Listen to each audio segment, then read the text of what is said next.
الحلقه كلها سواد في سواد. لا بهزر. النهارده هنعمل ريفيوز لاكتر منتجات حبيتها واستخدمتها من الماسكارا وكمان الايلاينر.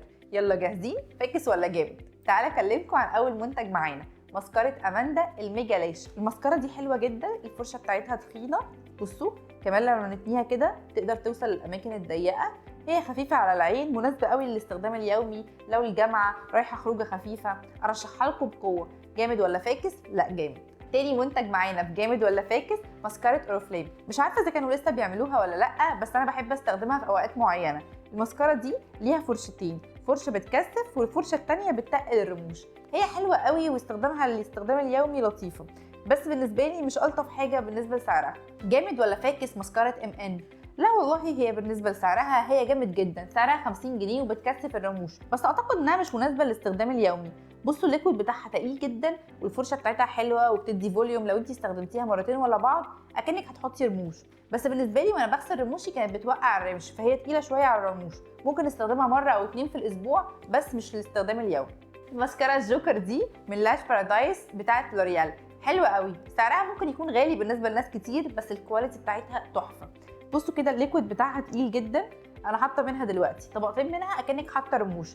بتوسع العين، مش تقيله، بقدر استخدمها كل يوم لو صبح او بالليل، يعني لو تقدري تقعدي بيها 24 ساعه مش هتسيح ومش هتهبب. كده انت عرفتوا مين فاكس ومين جامد ومين الماسكارا الجوكر بتاعتي. تعالوا بقى اقول لكم على اقلام الايلاينر اللي بحب استخدمها وقد ايه ثباتها، بتثبت ولا لا. اول حاجه معانا اقلام ام ان دي.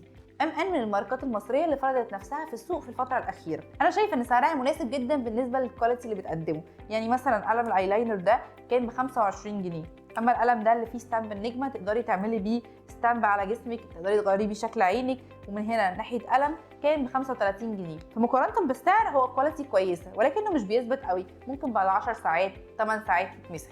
جامد ولا فاكس قلم الايلاينر بتاع شجلام؟ لا ده جامد وجامد قوي كمان. طب ليه جامد؟ عشان هو من ناحيه قلم، والقلم السن بتاعه تخين، فتقدري ترسمي سن تخين او رفيع، من هنا مدبب رفيع ومن هنا تخين. اما من هنا بقى في ستامب كده عشان تعملي بيها الكات اي، ممكن تستخدميها لو وقت ما انت تحبي. البيجمنت بتاعته حلوه قوي، مط مش بيلمع، مش بيديكي كفر يعني ان انت عينيكي مهببه كده، بيثبت لمده 24 ساعه. فبالنسبه لي كان حوالي ب 12 ريال، فسعره كان حلو جدا. جامد ولا فاكس؟ لا جامد. اخر حاجه النهارده معانا في الحلقه في جامد ولا فاكس، لا دول جامدين قوي.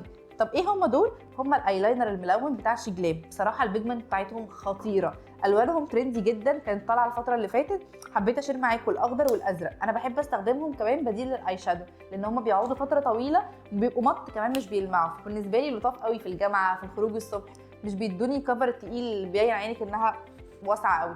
كده خلصت حلقتنا، هستناكم تكتبوا لي في الكومنتات الحاجات عجبتكم ولا لا، وانهي ماسكارا بتستخدموها، ودلوقتي في بديل الحاجات الغاليه ايه اللي نقدر نوفر وايه اللي نقدر نستخدمه في البديل المصري. انا بالنسبه لي منتجات ام ان كانت لطيفه، ولكن مش بنفس البيجمنت بتاعت المنتجات المستورده. هستناكم تقولوا لي رايكم في الكومنتات.